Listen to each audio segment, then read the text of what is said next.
महाराष्ट्र नासिक रे यात्रीवाही बस रे भयावह अग्निकांड जीवंत जलीगले 10 जन 32 रु अधिक गुरुतर आहत।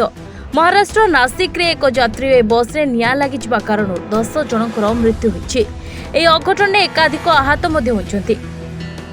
नासिक औरंगाबाद रास्ता होटेल चिली छक निकट में भोर प्राय 4टा बेले अघटन घटिथिबा सूचना मिली। बस रे प्राय 30 रु ऊर्ध्व यात्री थिले। निया लागिबार निर्दिष्ट कारण एबे पर्यंत जना पड़ी नाही। निकटस्थ अग्निशम बाहिनी पहुंची निया को आयत्त करबा सह यात्री को उद्धार करी हॉस्पिटल पठाइथिले। स्थानीय पुलिस मध्य घटनास्थल रे पहुंची मृत्यु संख्या को नै एबे भी स्पष्ट होइनथबा पुलिस कहिछि। दुर्घटनार तदंत करबा पाई निर्देश दैछन्ती महाराष्ट्र मुख्यमंत्री एकनाथ शिंदे।